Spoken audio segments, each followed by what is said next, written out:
con los pentecostales, con iglesias de las Asambleas de Dios en Acapulco, después con presbiterianos. Entonces, estando en todas estas denominaciones cristianas, pude ver la diferencia entre unos, entre otros. Los presbiterianos enseñan la teología de la reforma, el pentecostalismo, ¿verdad?, pues le ponen más énfasis a los dones espirituales. Los bautistas le ponen más énfasis al evangelismo y a ganar las almas. Pero en todas estas circunstancias pude aprender que muchas cosas que me habían enseñado, yo tenía que venir particularmente a la Biblia y comenzar a redescubrir cosas que tal vez yo no había aprendido igual. Por ejemplo, casi durante los primeros 10 años de nuestro ministerio, nosotros no creíamos en los dones espirituales. Y no fue hasta más o menos en la década de los 90 cuando Dios me mostró que el hecho que haya abusos de los dones espirituales, y por ejemplo como el don de lenguas, no significa que esos dones no estaban vigentes. Entonces yo agarré una aversión a los dones espirituales, porque en aquel tiempo a cualquier iglesia donde nosotros entrábamos, todo el mundo estaba hablando en lenguas y el pastor hablando en lenguas, cuando en 1 Corintios 14 se prohíbe en la iglesia el domingo hablar en lenguas, a menos que haya alguien que interprete, y que sea por orden, 1 o 2 o 3, pero no todos al mismo tiempo. Y eso a mí, ¿verdad?, pues me sacaba de onda. ¿Por qué los pastores no obedecen la palabra de Dios? Y a través del tiempo pues ya nos dimos cuenta, ¿verdad?, que todo hay un orden en la Biblia, y para eso se escribió todo el capítulo 14 de Corintios, para regularizar el don de lenguas, del cual se ha abusado muchísimo. Y así comenzamos a descubrir tantas cosas que están en la Biblia, pero que necesitamos entender que mientras más pasa el tiempo y más caminas tú con Dios, más luz tenemos en la revelación. Ya no hay más revelación bíblica. La Biblia es un libro sellado, donde termina con Apocalipsis diciendo que nadie hay que agregarle ya nada. Dios ya no tiene nada que decirnos del infierno, del cielo, de los ángeles, de la vida, de la muerte, de la resurrección, más lo que está aquí. Entonces todo lo que Dios tenía que decirnos se encuentra aquí. Ya no hay tal cosa como que tengo una nueva revelación. Espérame, tienes una nueva iluminación de lo que ya está revelado, pero nuevas revelaciones ya no hay, porque la Biblia está completa. Y si pudiéramos decir que hay más revelaciones, pues nunca acabaríamos de llenar la Biblia. Como les dije hace algún tiempo a un grupo de pastores, si alguien me dice, hermano, es que tengo una nueva revelación, le dije, ponle Tercera de Pancho 3:1 y pégaselo a la Biblia, porque entonces a la Biblia le faltan capítulos. Si tú tienes nuevas revelaciones, es porque Dios sigue revelándonos cosas que le faltaron a la Biblia. Y la Biblia es un libro sellado y completo. Y hay de aquel, como dice Gálatas 1, que os anuncie un evangelio diferente que el que hemos recibido de los apóstoles, los cuales pusieron el fundamento de la palabra de Dios. Y así pasa cuando venimos a las profecías, cuando venimos al libro del Génesis. Yo también creía que el arrebatamiento era a la mitad de la tribulación, porque la Biblia dice que vamos a ser libres de la ira, y la ira comienza aparentemente a la mitad de la tribulación con la persecución del anticristo. Después modifiqué mi manera de pensar, y claro que ahora es inequívoco, ¿verdad?, la forma en la que la iglesia va a salir de la tribulación. Y no vamos a atravesar la tribulación, vamos a salir antes de los 7 años. Se llama el pretribulacionismo, porque está clarísimo con las profecías de Daniel. Entonces cuando pones en la Biblia Ezequiel, Daniel, Zacarías, Apocalipsis, y armamos el rompecabezas completo, tenemos la visión de poder entender claramente, sin sacar algo de Daniel o algo del Apocalipsis y no tomar en cuenta las demás partes de la Biblia. Ahí es cuando se forman herejías. ¿Qué es una herejía? Es una verdad llevada al extremo, nada más. O sea, las lenguas existen, pero llegó el momento que comenzaron a enseñar que si tú no hablabas en lenguas, no tenías el bautizo del Espíritu Santo. Eso es una herejía. ¿Por qué es una herejía? Porque si una persona recibe a Cristo y le falta algo, es una persona mocha. Es como un niño que nace y que te falta el páncreas, o naciste sin el hígado. Espérame, eres un fenómeno, no eres una persona completa. Entonces, cuando nacemos en Cristo, estamos completos, dice Colosenses capítulo 2, y no nos falta nada. Hemos sido convertidos, transformados, regenerados por el Espíritu Santo, ungidos con el Espíritu Santo y bautizados con el Espíritu Santo en el momento de la conversión. No nos falta nada más que crecer en la gracia y el conocimiento de Cristo y mantener esa llenura que viene después. Pero ya tenemos al Espíritu Santo, ya fuimos bautizados y unidos a Jesucristo, ya hemos sido ungidos y no hay otra unción. Acuérdense ustedes en muchas iglesias, ¿verdad?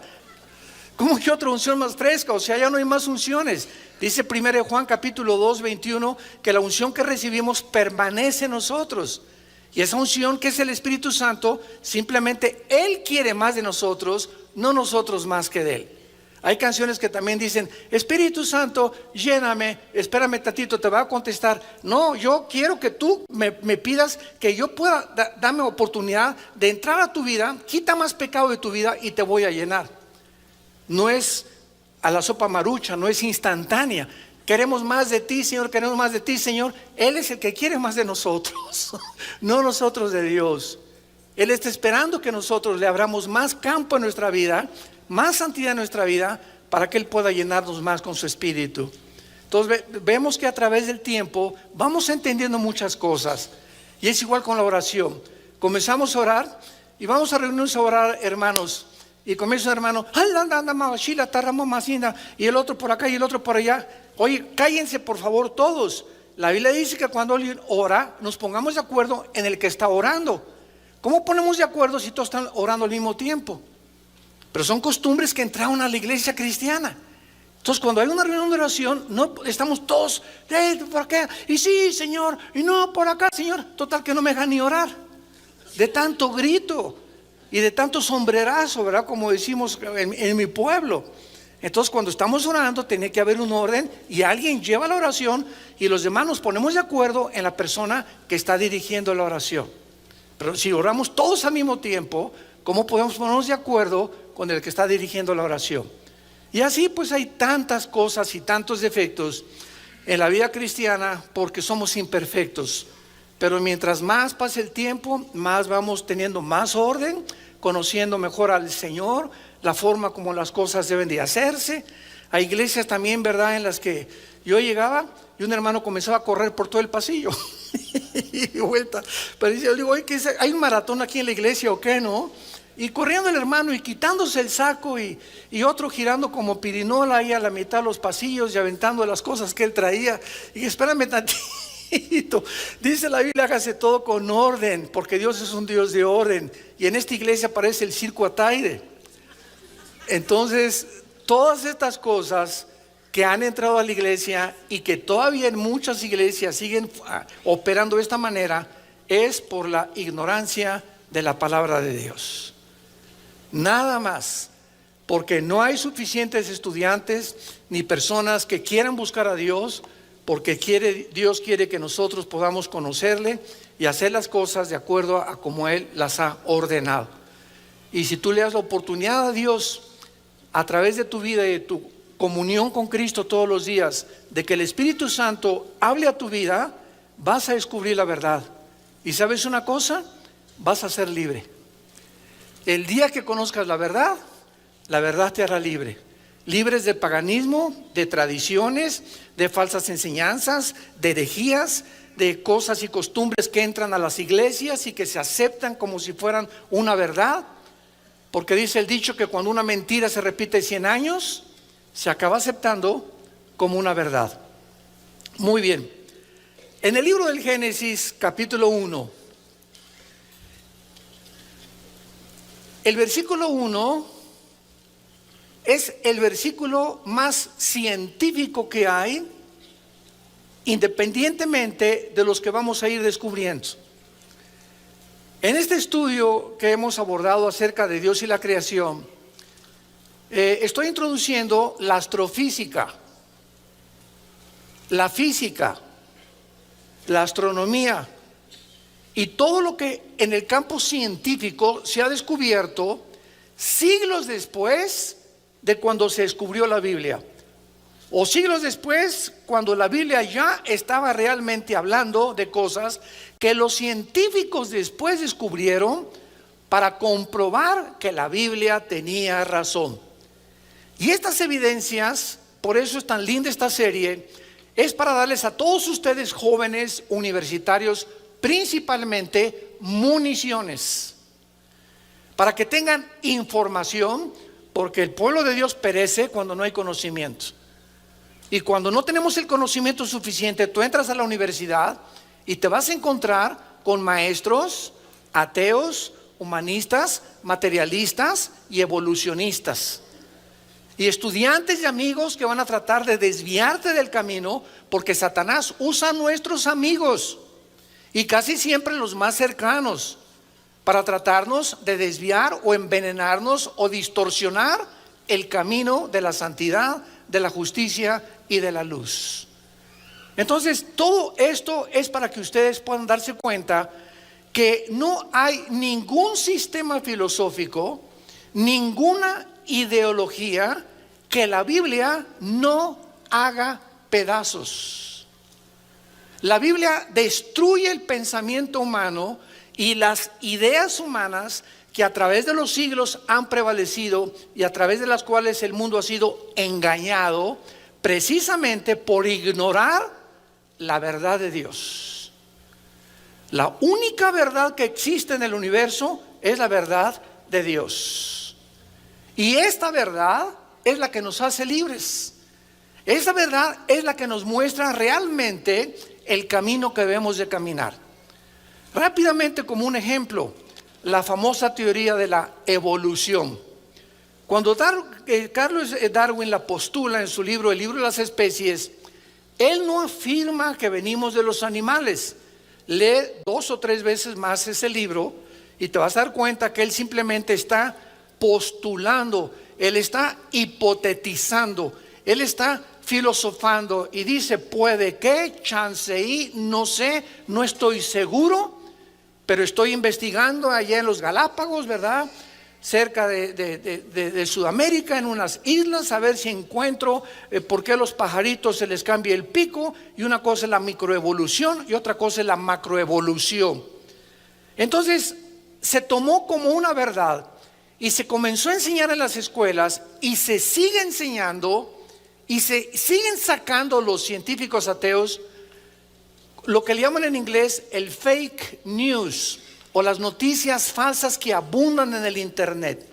Y en CNN también, y en Fox News, y en todos los medios de comunicación hay noticias que no son verdad, donde se dice verdad de que venimos de los animales y cómo somos el proceso de una evolución accidental o fortuita, lo cual la biología la contradice, la física la contradice con la primera y la segunda ley de la termodinámica, y la genética con el descubrimiento del ADN en 1954 hace pedazos la teoría de la evolución. Pero ¿por qué se sigue enseñando? Porque no tienen otra cosa que enseñar, porque ningún científico sabe cómo comenzó el universo. Ningún científico sabe quiénes somos, ni los elementos que forman el cuerpo humano. Porque dentro de nuestro conocimiento e investigación científica nunca descubriremos el origen del universo.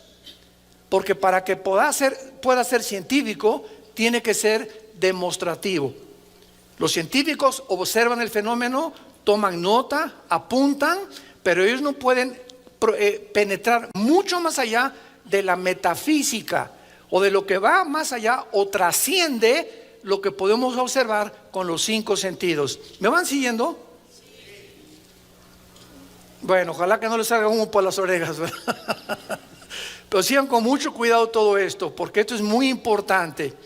Entonces, cuando venimos a la Biblia, encontramos la verdad.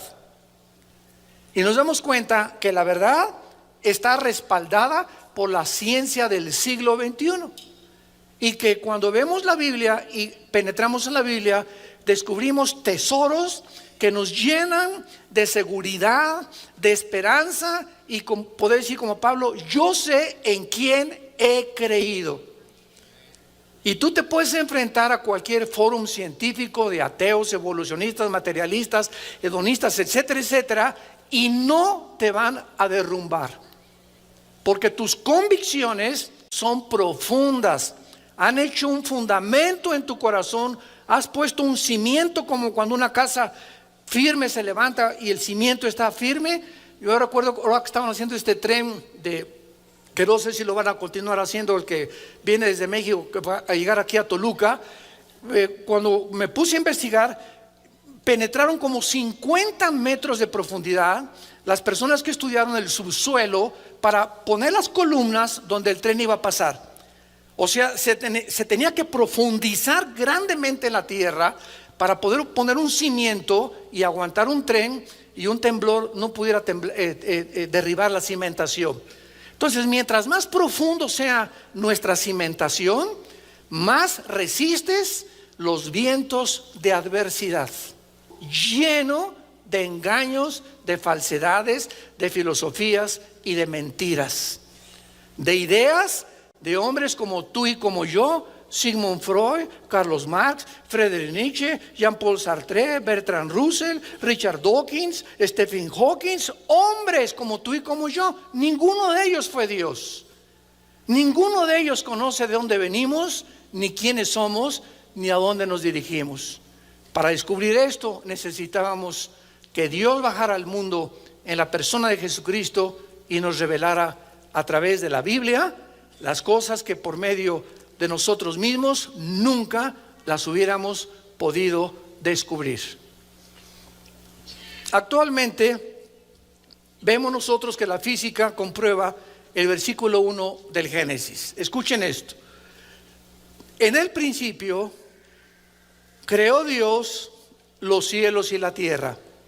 En este primer versículo del Génesis encontramos los tres elementos que forman la investigación de la física, que es el espacio, apúntalo, la materia y el tiempo.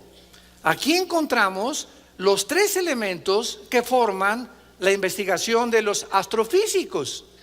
O sea, cuando la Biblia dice en el principio creó Dios los cielos y la tierra, Dios nos está mostrando que el espacio, el tiempo y la materia no son eternos. El espacio tuvo un tiempo, la materia tuvo un tiempo y todo lo que existe a nuestro alrededor tuvo un principio que se descubrió hasta el siglo pasado. Por muchos años se estaba enseñando que el universo era eterno. Y cuando dice la Biblia en el principio, hace 4.500 años que se escribió el Génesis, aproximadamente, ya está mostrando que el tiempo, la materia y el espacio tuvieron un principio. Miren, por ejemplo, vamos rápidamente a Hebreos capítulo 1. Y miren lo que dice el escritor a los Hebreos con estas palabras que aunadas al Génesis capítulo 1, vemos nosotros la impresionante consistencia y relación entre los libros de la Biblia. Dice Hebreos capítulo 1, versículos 10 al 12. Oh Señor, en el principio, otra vez, el autor de Hebreos, que escribió siglos después de Moisés, que escribió el Génesis, está completamente de acuerdo en lo que dice el Génesis. En el principio fundaste la tierra y los cielos son obra de tus manos. Ellos perecerán. ¿Qué está diciendo el libro de Hebreos? Que el universo, conforme a lo que los astrofísicos descubrieron y la astronomía descubrió, está en un proceso de decadencia. Se llama la segunda ley de la termodinámica, o también se llama en la física la ley de la entropía. Todo en el universo está sufriendo un desgaste, un deterioro, todo se echa a perder, todo se oxida. El Sol está perdiendo millones de toneladas masa por segundo. Las galaxias están expandiéndose cada vez más. Las estrellas están desapareciendo. Hay muchas estrellas que en la noche salimos y las observamos y ya no existen. Pero desaparecieron hace 3, 4 millones de años. ¿Pero por qué las seguimos viendo? Porque la luz viaja. Cosa que lo vamos a comprobar en el libro de Job, como Dios en el libro de Job, y tiene la antigüedad del Génesis, nos muestra que la luz viaja. Las tinieblas son estáticas. Las tinieblas no viajan. En otras palabras, cuando aplicamos los procesos físicos o los principios físicos a los principios espirituales, si tú estás en la luz, estás viajando.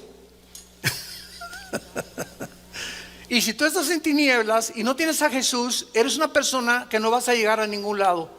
Estás como trompo, así nada más dando vueltas como en el desierto. Ya tienes 10, 15, 20 años en tu vida. No has llegado a ningún punto en tu vida, porque solamente cuando estás en la luz viajamos en línea recta. El camino del justo es como la aurora, que va en aumento hasta que el día es perfecto. El justo, el cristiano, va y cada vez sabemos más, cada vez hay más luz, cada vez aprendemos más, cada día nos da gozo levantarnos en la mañana, nuestra mente es llena con la palabra de Dios, con las sorpresas que Dios tiene para con nosotros. Nunca caemos en una rutina los cristianos, o por lo menos no deberíamos de caer, con tantas maravillas que Dios tiene para aquellos que le aman de corazón. Y dice el libro de los Hebreos: ellos perecerán, o sea el universo, mas tú permaneces. Y se envejecerán como una vestidura, como un vestido los envolverás y serán mudados, pero tú eres el mismo y tus años no acabarán. Ya el escritor de Hebreos hace 2000 años. Y ya el libro del Génesis hace 4500 años establecían lo que se descubrió cuando se descubrieron la primera y la segunda ley de la termodinámica. Nada se crea ni se destruye y todo sufre un deterioro, una oxidación, todo se envejece. El universo está a punto de desaparecer. El universo es como un reloj que se le dio la cuerda y se le está acabando.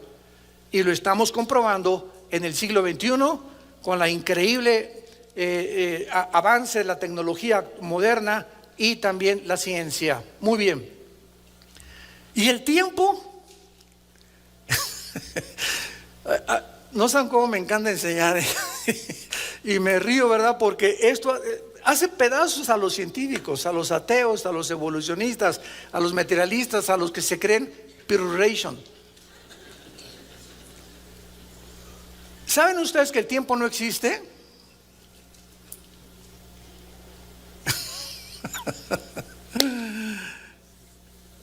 Si hubo un tiempo cuando comenzó el tiempo, vamos a ver. Dios habita la eternidad, ¿ok? Síganme con mucho cuidado. En la eternidad no existe el tiempo. Cuando Dios se revela a Moisés en Éxodo capítulo 3, Dios le dice a Moisés: yo soy el que soy. O sea, yo soy en el presente. Entonces Dios es el Dios del presente. Si en la eternidad existiera el tiempo, pues hubo un tiempo que comenzó la eternidad. Y cuando hablamos nosotros de la eternidad, creemos que es un punto que comienza aquí y la eternidad es nunca va a acabar esa raya. Pero no es la forma como la Biblia mide la eternidad, es como la medimos nosotros. Porque si hay un punto donde decimos que aquí comenzó la eternidad y la eternidad es algo que continúa por los siglos de los siglos de los siglos, entonces la eternidad tuvo un principio. ¿De acuerdo? Pero la eternidad nunca ha tenido un principio ni ha tenido un fin. Dice en Isaías la Biblia que Dios habita la eternidad y con los quebrantados de corazón. Entonces Dios habitaba la eternidad y Dios es luz. En la eternidad no hay tiempo, en la eternidad no hay un principio. La eternidad es una dimensión completamente diferente que no hemos alcanzado a comprender. Síganme con mucho cuidado. Cuando Dios dice, en el principio, Dios deja la eternidad y pone una dimensión nueva, que es la dimensión en la que tú y yo estamos viviendo, que es de 4 dimensiones. Nosotros estamos en un universo de 4 dimensiones, que es la altura, la profundidad, la anchura. Y en 1942, en el siglo pasado, un científico alemán que huyó a tiempo del nazismo, llamado Alberto Einstein, descubre con una fórmula que él postula, que es la E igual a mc al cuadrado. La energía es igual a la masa por la velocidad de la luz al cuadrado, el tiempo. Entonces, Alberto Einstein introduce lo que la Biblia decía, que el tiempo es relativo. De ahí viene la teoría de la relatividad de Alberto Einstein. ¿Qué quiere decir? Pongan atención. ¿Cuándo fue escrito Apocalipsis? Hace 2000 años. ¿Amén? ¿O no? Bueno, Apocalipsis fue escrito por el apóstol Juan hace 2000 años. ¿Tú ya habías nacido hace 2000 años? Ni yo tampoco.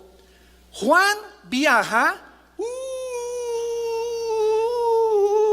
2000 años en el tiempo y ve lo que ya sucedió,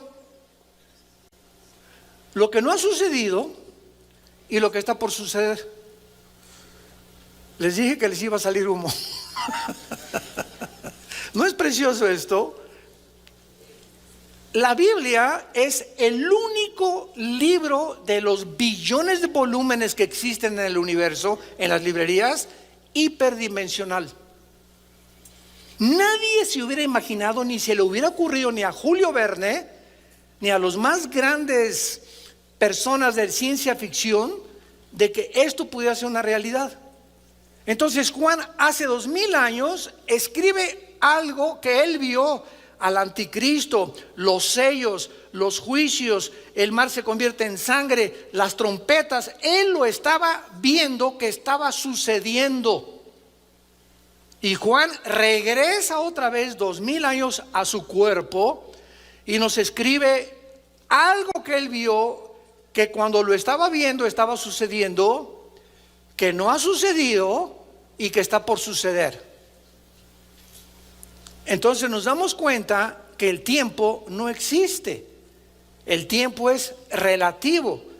El pasado puede estar en el presente en el futuro en el pasado.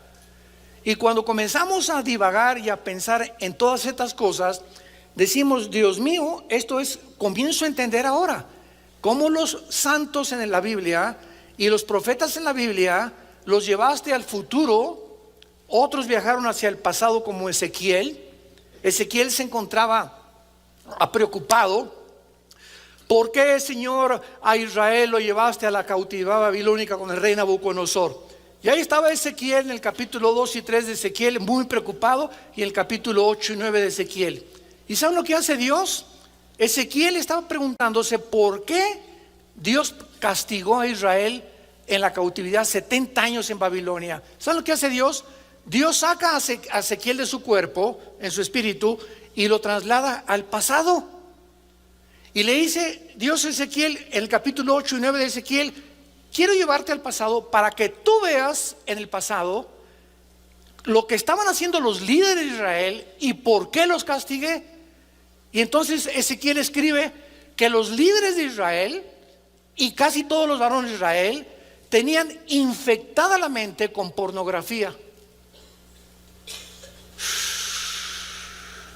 Toda la mente de ellos estaba sucia con todas las inmundicias que Dios les prometió y las escribió en el libro de Levítico, capítulo 18, 9, 20, 21 y 22.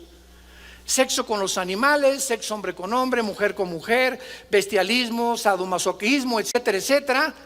Y dice Dios: esta es la razón por la cual los castigué. Y entonces ya Ezequiel regresa otra vez al tiempo donde él se encontraba y comienza a adquirir una visión mucho más amplia de por qué Dios es justo cuando Él envía juicios al mundo. Y es lo que los seres humanos no comprendemos en el siglo XXI. ¿Por qué mandó Dios un tsunami en Indonesia? Ay, hermano, y en el último tsunami de Indonesia se murieron el 45%, eran pequeñitos, eran niños menores de 10 años. ¿Qué Dios tan feo y tan falta de misericordia? Así pensamos los seres humanos. Y cuando comenzamos a investigar, nos damos cuenta que en Indonesia es uno de los países, es una isla de lo más pagano que existe, y que la prostitución, como en Singapur se comenzó a quitar, es donde más hay en el mundo.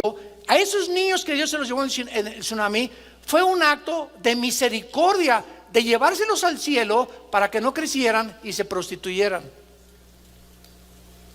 Fíjate cómo cuando cambias el foco y el vidrio para ver las cosas, te das cuenta que los pensamientos de Dios no son nuestros pensamientos. Pero por nuestra mente tan reducida que tenemos y nuestra falta de capacidad de entender que son más altos que nosotros, siempre nos ponemos de jueces de Dios. Si yo hubiera sido Dios, no hubiera permitido este accidente. Si yo hubiera sido Dios, espérame tantito, pero tú no eres más que un renacuajo con cerebro de caracol, hígado de pollo, y ya nos seguimos, ¿verdad? Comparados con Dios. En el principio creó Dios los cielos y la tierra, el tiempo, el espacio y la materia. La materia no se puede separar del espacio, ni el espacio se puede separar del tiempo. Son tres elementos indivisibles en la astrofísica y en la astronomía. Y eso es precisamente lo que Dios nos comienza a abrir el panorama para que comencemos a penetrar en el mundo invisible, espiritual, que nosotros no hemos podido conocer. Ahora, muy bien, el versículo 2 del Génesis describe un panorama completamente diferente al panorama de la tierra original. Y entre el versículo 1 y versículo 2 existen en la teología dos teorías o dos perspectivas. A mí me enseñaron, cuando comencé a estudiar teología hace algunos años, que el versículo 1 y el versículo 2 era la continuación de la creación de Dios, y que la tierra pues estaba descompuesta, desolada, y después ya Dios la compuso, y el primer día Dios dijo que sea la luz. Sin embargo, cuando comencé realmente a meterme en las raíces hebreas, en las palabras hebreas del versículo 1 y el versículo 2, descubrí que lo que me habían enseñado no se podía sustentar ni tampoco mantener, al ponerlo en una balanza, de decir que había continuado la creación de Dios, porque lo que descubrí y lo que la mayor parte ahora de los teólogos estamos de acuerdo es que entre el versículo 1 y el versículo 2 pasaron millones de años. Millones de años. Vamos por orden. En el principio nosotros no existíamos. ¿Quiénes fueron las primeras criaturas creadas por Dios antes que nosotros? Los ángeles, los serafines y los querubines. Los serafines son criaturas que, dice Isaías 6, están arriba del trono de Dios. Los querubines están alrededor de Dios, y en el arca del pacto se describen cuando Dios le dijo a Moisés que fundiera a los serafines, que los pusiera con alas, inclinando, viendo el propiciatorio, o sea, como guardianes de la santidad de Dios. Y los ángeles no son querubines, los ángeles no son serafines. La palabra malak, con K al final, que se usó para ángel, y angelus en el griego significa mensajeros. Entonces, los querubines no son mensajeros de Dios, ni los serafines. Ahí están con Dios en el tercer cielo. Y los ángeles son otras criaturas que son iguales a nosotros.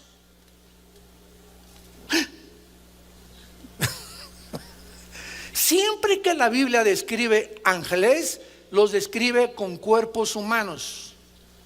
Génesis capítulo 18, cuando llega Jehová o Dios en forma humana a visitar a Abraham y a Sara, lo acompañan dos ángeles.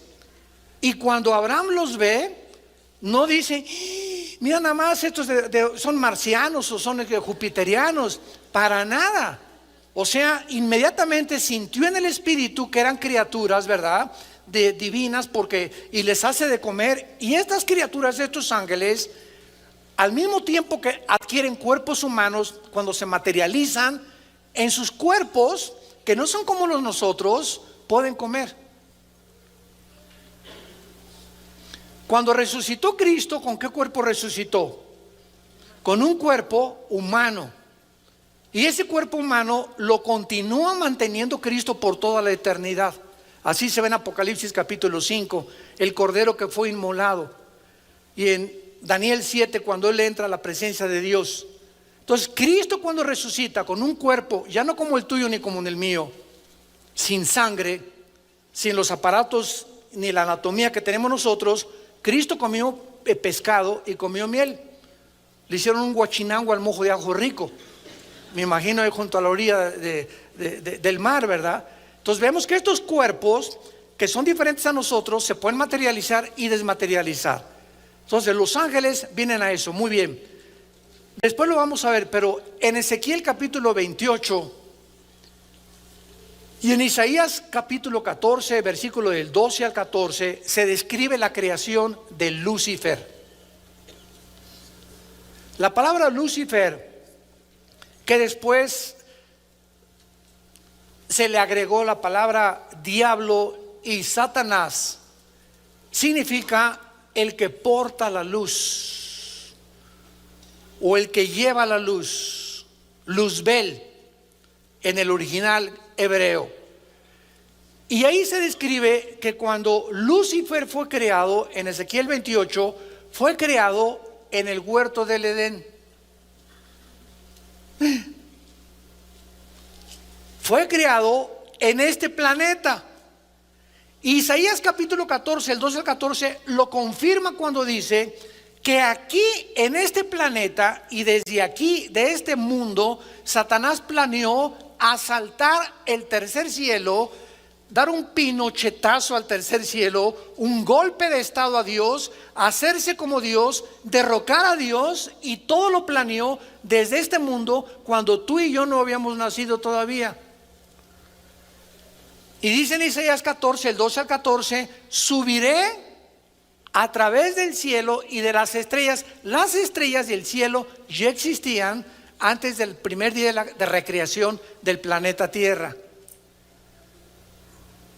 Entonces, entre el versículo 1 y el versículo 2 estamos hablando de millones de años. Vamos a ponerlo así: en el principio Dios creó los cielos, la tierra, y fueron millones de años donde existieron antes que nosotros.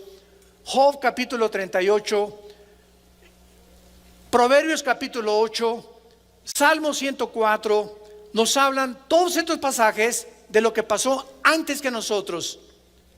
Repito, Job 38, Proverbios 8 y el Salmo 104. Y entonces llega el momento que se rebelan los ángeles contra Dios, guiados por Lucifer, y la tierra es sumergida en un juicio, en tinieblas.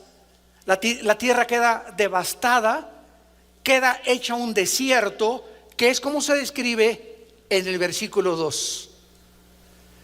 Y la tierra estaba desordenada y vacía, y ahí se usan dos palabras que por todo el Antiguo Testamento significan vanidad, vaciedad, desorden, estado caótico. Y en Isaías 45 la Biblia dice que Dios no creó la tierra tohu bohu, tohu con H, bohu, que se tradujo desordenada y vacía. Dios no creó así la tierra. Y además, ya en el versículo 2 y 3 del Génesis, la tierra aparece cubierta de agua. Nunca van a encontrar ustedes en la Biblia cuando Dios creó la luz, ni tampoco el agua. Lo que Dios creó en el versículo 3 y 4 fueron las tinieblas, como lo confirma Isaías capítulo 45. ¿Están aprendiendo algo? Les dije que nos íbamos a bucear profundo, ¿verdad? Ya basta de la lechita, vamos a sumergirnos en la Biblia, las maravillas de la Biblia. Entonces, en el versículo 2 aparecen palabras que no tienen que ver nada con la creación original de la tierra. Entonces, en el principio pasaron millones de años y llegamos al principio cuando Dios comienza a recrear el mundo, a prepararlo para colocarnos a nosotros aquí en este mundo, después de lo que Satanás hizo con este mundo. ¿Y qué confirma que realmente lo que estamos diciendo es verdad? Porque en el versículo 2 aparecen las palabras tinieblas. Vean las palabras del versículo 2: desorden, vaciedad o caos, tinieblas, abismo, que son palabras, 4 palabras que en toda la Biblia, no nada más en el Antiguo Testamento, están relacionadas con el pecado. ¿Qué hizo que la tierra fuera cubierta completamente de agua? Cuando dice la Biblia, en el principio Dios creó los cielos, Shamayim, que es cielos, y Eretz, con TZ al final, que es la palabra tierra para hebreo, significa tierra seca. Entonces, en el principio la tierra no estaba llena de agua. Fue en el versículo 2 donde aparece llena de agua. ¿Qué pasó entre el versículo 1 y el versículo 2? La caída de los ángeles, la creación de los ángeles y el juicio que Dios sumergió este planeta antes que nosotros fuéramos colocados para poder otra vez reconquistar lo que Satanás había destruido. Y fuimos derrotados por él otra vez en el huerto del Edén. Y cuando Adán y Eva fueron colocados en el huerto del Edén, ahí estaba ya Hashash, que se tradujo en Génesis 3:1 la serpiente. Y esa palabra serpiente no es la palabra hebrea para reptil. O sea, esa serpiente de Génesis 3 no era un reptil, era un ser luminoso, que sabemos más adelante en Apocalipsis 12, la serpiente antigua que se llama Satanás. Muy bien, entonces vemos aquí claramente estas palabras: tohu bohu, desorden y vaciedad; tinieblas, que estaban sobre el abismo. ¿Qué es el abismo? Es el centro de la tierra donde se encuentran ¿quiénes? No, los demonios. Pongan atención, en la Biblia se describen 3 prisiones en el centro de la tierra. Una es el infierno, que es la traducción de la palabra Sheol, que es Gena en el griego, y que está en el centro de la tierra. Cristo lo describió, el infierno. En el infierno no hay demonios. En el infierno se encuentran todos los espíritus humanos que están esperando ser resucitados al final del milenio, Apocalipsis 20 del 11 al 15, en el juicio del gran trono blanco. Entonces, en el infierno no hay demonios. En el abismo está la prisión de los demonios. ¿Quiénes son los demonios? ¿Son ángeles? No. ¿Son ángeles caídos? Tampoco. Son criaturas sin cuerpo que en un juicio de Dios lo perdieron, y ahora sí que, como dicen en Guanajuato, son las almas en pena, o la llorona, o hijos de la llorona. O sea, el mexicano hemos tratado de ponerle a las voces que se oyen en los callejones de Guanajuato y en San Miguel de Allende en la noche y en las provincias, etcétera, etcétera. Y aquí está la llorona y son los espíritus que murieron aquí, etcétera, etcétera. Todas esas cosas son demonios. Cuando a alguien le hacen una limpia, los chamanes, en ese momento esa persona está trayendo demonios a su vida. Se llama brujería en la Biblia, Deuteronomio capítulo 18. Dios prohíbe las limpias, Dios prohíbe la bola de cristal, Dios prohíbe la adivinación, Dios prohíbe la comunicación con los muertos, el contacto con los muertos, el contacto con los espíritus. Todo esto pertenece a las tinieblas. Y si Dios es luz, 1 Juan 1, 5 al 8, y no hay ninguna tinieblas en él, ¿de dónde salieron las tinieblas del versículo 2? Entonces vamos a ver que mientras más juntamos y más escudriñamos y más estudiamos, descubrimos estas maravillas increíbles de Dios. Ahora vamos a ver esto en penúltimo lugar. Pongan muchísima atención en esto. ¿Cuántos cielos menciona la Biblia? El primer cielo, que es donde habita Dios, ¿correcto? El segundo cielo, que es el universo, y el tercer cielo de la atmósfera hacia abajo. Y esto lo menciona 2 Corintios 12 del 1 al 3. Pablo menciona a los tres cielos. Y en Efesios 2 del 1 al 2 dice la Biblia que Satanás, que la palabra Satanás significa el enemigo, para que lo pongas en tu Biblia, o el adversario. Eso significa la palabra Satán. Y la palabra diabolos, que aparece hasta el Nuevo Testamento, significa el acusador, el que acusa a los hermanos. Pero su nombre es Lucifer. Cuando tú dices el licenciado Carlos Muñoz, licenciado es el título, ese no es su nombre, es un título, o doctor o ingeniero. Carlos es su nombre, Núñez es su apellido. Entonces cuando hablamos del diablo, su nombre no es Satanás, su nombre no es el diablo, son títulos de él. Su nombre es Lucifer, el que llevaba o portaba la luz. Dios habita la eternidad, y entonces Dios crea los tres cielos. Dios no habitaba en el tercer cielo. Dios ha comenzado a habitar en el tercer cielo desde el principio de la creación. Entonces Dios se baja de la eternidad al tercer cielo, donde pone sus cuarteles generales, y Él decide y determina en su soberanía habitar ahí, mientras gobierna este universo que ya va a terminar pronto. Y entonces crea debajo del tercer cielo el cosmos, que se tradujo como el mundo. Pero la palabra cosmos abarca todas las galaxias, los hoyos negros, todos los millones de galaxias y estrellas que existen. Todo nuestro universo es un universo cerrado.